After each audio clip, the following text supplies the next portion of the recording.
അപ്പോൾ നമുക്ക് June 2021 question paper നോക്കാം. സെക്ഷൻ എയിൽ 4 എസ്സേ ടൈപ്പ് ക്വസ്റ്റ്യൻസ് ഉണ്ടാവും. അതിന് 2 നമ്മൾ ആൻസർ ചെയ്യേണ്ടത്. അപ്പോൾ അതിലുള്ള ഫസ്റ്റ് ക്വസ്റ്റ്യൻ ഒന്ന് ഡിസ്കസ് ചെയ്യാം. Provide a comparative analysis of models of memory given by Atkinson, Shiffrin and വാഗൻ നോർമാൻ. ഇനി ആൻസർ ചെയ്യുമ്പോൾ നമുക്ക് മെമ്മറിനെ കുറിച്ച് ചെറിയൊരു ഇൻട്രൊഡക്ഷൻ കൊടുക്കാം. അപ്പം മെമ്മറി എന്നുള്ള കാര്യത്തിൽ നമുക്ക് സിമ്പിളായിട്ട് memory refers to the psychological process of acquiring, storing, retaining and later retrieving information. അതിൽ 3 മേജർ പ്രോസസ്സ് ഉണ്ട്: എൻകോഡിങ്, സ്റ്റോറേജ് ആൻഡ് റിട്രീവൽ.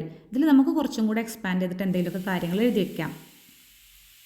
ഇനി നമ്മൾ ക്വസ്റ്റ്യനിലുള്ള 2 തിയറികളെ കമ്പയർ ചെയ്യുകയാണ്. അപ്പോൾ ഫസ്റ്റ് നമുക്ക് വാഗൻ നോർമാൻസ് മോഡൽ ഓഫ് മെമ്മറി നോക്കാം.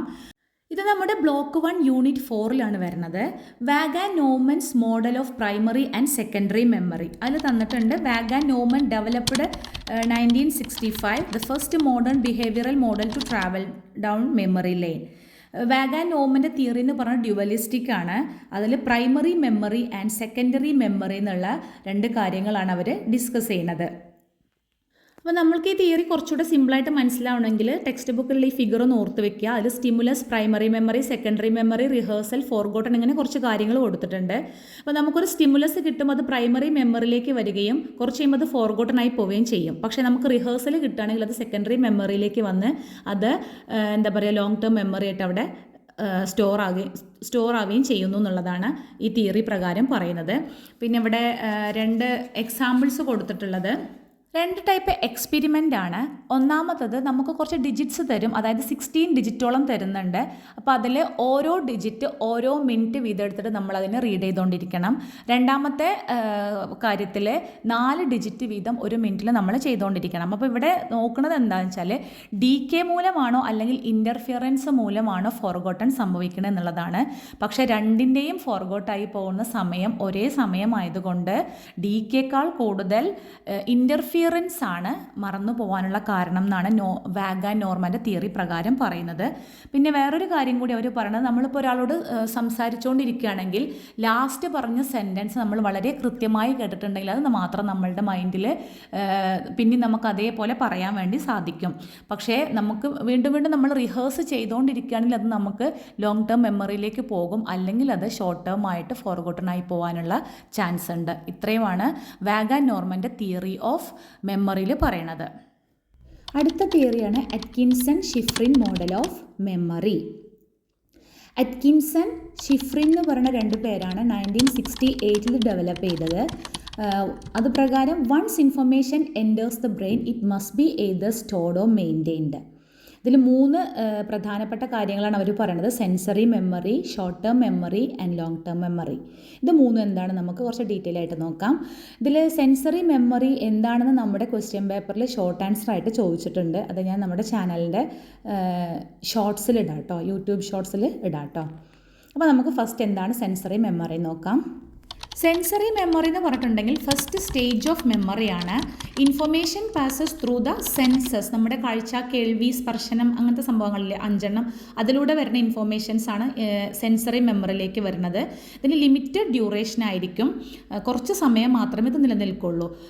എക്സാമ്പിൾ പറയുകയാണെങ്കിൽ ഐക്കോണിക് മെമ്മറി, അതായത് നമ്മൾ എന്തെങ്കിലും ഒരു ഇമേജ് കാണുകയാണെന്നുണ്ടെങ്കിൽ നമ്മൾ ആ ഇമേജ് 1 സെക്കൻഡിൽ താഴെ മാത്രമേ അതിന് ലൈഫ് ഉണ്ടാവുള്ളൂ. അത് കഴിഞ്ഞിട്ടുണ്ടെങ്കിൽ അത് ഫെയ്ഡായി പോകും. ഇനി ഇക്കോയിക് മെമ്മറി എന്ന് പറഞ്ഞിട്ടുണ്ടെങ്കിൽ എന്തെങ്കിലും ഒരു കാര്യം നമ്മൾ കേൾക്കുമ്പോൾ നമ്മുടെ മെമ്മറിയിലേക്ക് കയറുന്നതാണ്. അതിൻ്റെ ഡ്യൂറേഷൻ എന്ന് പറഞ്ഞിട്ടുണ്ടെങ്കിൽ 5 സെക്കൻഡിലും താഴെയാണെന്നാണ് പറയുന്നത്. ഒരു എക്സാമ്പിൾ പറയുകയാണെങ്കിൽ നമ്മളിപ്പോൾ ഒരു യാത്ര ചെയ്തുകൊണ്ടിരിക്കുകയാണ്. അപ്പോൾ അവിടെ ഇപ്പോൾ നമ്മളൊരു പിക്ചറോ പോസ്റ്ററോ എന്തെങ്കിലുമൊക്കെ ഒന്ന് കണ്ടു, ആ പാർട്ട് പാസ് ചെയ്ത് കഴിഞ്ഞാലും അതൊരു കുറച്ച് സമയം നമ്മളെ മൈൻഡിൽ ഇങ്ങനെ സ്റ്റക്കായിട്ട് നിൽക്കും. അത് കഴിഞ്ഞാൽ അത് ഫെയ്ഡായി പോകും. പിന്നെ സെൻസറി മെമ്മറി ചിലപ്പോൾ ഷോർട്ട് ടേം മെമ്മറിയിലേക്ക് ട്രാൻസ്ഫർ ചെയ്യപ്പെടാം. അതെങ്ങനെയാണെന്നുള്ളത്, ഇപ്പം നമ്മൾ കണ്ടിട്ടുള്ള ഒരു ഇമേജ് നമുക്ക് അത്രയും ഇൻട്രസ്റ്റിംഗ് ആയിട്ടുള്ളൊരു സംഭവമാണെന്നുണ്ടെങ്കിൽ അത് നമ്മൾ കുറേ സമയം ഓർത്തുകൊണ്ടിരിക്കും. അപ്പോൾ ഈ സെൻസറി മെമ്മറിയിലുള്ള കാര്യങ്ങൾ ഷോർട്ട് ടേം മെമ്മറി ആയിട്ട് ട്രാൻസ്ഫർ ചെയ്യപ്പെട്ടേക്കാം. ഇനി ഷോർട്ട് ടേം മെമ്മറിനെ കുറിച്ചാണ് പറയണത്. ഷോർട്ട് ടേം മെമ്മറിനെ നമുക്ക് വർക്കിംഗ് മെമ്മറി എന്നും പറയാം. Memory that is temporary stored ആണ് ഷോർട്ട് ടേം മെമ്മറി. ഇതിൻ്റെ ഡ്യൂറേഷൻ എന്ന് പറഞ്ഞത് 20 to 30 സെക്കൻഡ് വരെയാണ്. ഇതിൽ ഓഡിറ്ററി സ്റ്റോറേജ് ആണ് അധികവും ഉണ്ടാവുന്നത്. കാരണം നമ്മളിപ്പോൾ ഒരു എക്സാമ്പിൾ പറയുകയാണെങ്കിൽ നമ്മൾ എന്തെങ്കിലും റീഡ് ചെയ്യേ ഒക്കെ ചെയ്യുക, നോവലൊക്കെ വായിക്കുകയാണെങ്കിൽ നമുക്കതിലെ ക്യാരക്ടേഴ്സിൻ്റെ ഡയലോഗ് അങ്ങനത്തെ കാര്യങ്ങളൊക്കെ ഒരാൾ പറഞ്ഞു തരുന്ന പോലെ നമ്മുടെ സ്റ്റോറേജിൽ നമ്മുടെ മൈൻഡിൽ ഉണ്ടാകും. അതുകൊണ്ടാണ് ഓഡിറ്ററി സ്റ്റോറേജ് ആയിട്ടാണ് അത് കീപ്പ് ചെയ്യപ്പെടുക എന്ന് പറയുന്നത്. പിന്നെ നമ്മുടെ മെമ്മറിയിൽ അതിൻ്റെ കപ്പാസിറ്റി എന്ന് പറഞ്ഞിട്ടുണ്ടെങ്കിൽ 5 to 9 പീസ് ഓഫ് ഇൻഫർമേഷനാണ്. ഇങ്ങനെ സൂക്ഷിക്കപ്പെടുന്ന ഈ 5 to 9 പീസ് ഓഫ് ഇൻഫർമേഷനെ മില്ലേഴ്സ് മാജിക് നമ്പർ എന്നും പറയുന്നു. അതായത് 7 എന്നുള്ള നമ്പറിനോട് +2 ചെയ്തിട്ടോ അല്ലെങ്കിൽ 2 ചെയ്താലോ കിട്ടുന്ന അത്രയും ഐറ്റംസ്, അതായത് 5 to 9. ഷോർട്ട് ടേം മെമ്മറി ഒരു കമ്പ്യൂട്ടറിൻ്റെ റാം പോലെ, റാൻഡം ആക്സസ് മെമ്മറി പോലെ വർക്ക് ചെയ്യുന്നു എന്നാണ് പറയപ്പെടുന്നത്. അതായത് ഇതിൽ ഷോർട്ട് കമ്പ്യൂട്ടേഷനിലുള്ള സ്പേസ് ഉണ്ടായിരിക്കും. അതേപോലെ തന്നെ ബാക്കിയുള്ള മെമ്മറി പാർട്ടുകളിലേക്ക് അത് ട്രാൻസ്ഫർ ചെയ്യപ്പെടുകയും ഈ ഷോർട്ട് ടേം മെമ്മറിയിൽ ചെയ്യപ്പെടാറുണ്ട്. ഇനി ലോങ് ടേം മെമ്മറി എന്ന് പറഞ്ഞിട്ടുണ്ടെങ്കിൽ ഷോർട്ട് ടേം മെമ്മറിയിൽ നിന്ന് റിഹേഴ്സൽ വന്നിട്ട് ലോങ് ടേം മെമ്മറിയിലേക്ക് ട്രാൻസ്ഫർ ചെയ്യപ്പെടുന്നതാണ്. ഇതിൽ മെമ്മറി എന്ന് പറഞ്ഞിട്ടുണ്ടെങ്കിൽ പെർമനൻ്റ്ലി സ്റ്റോർഡ് ആണ്.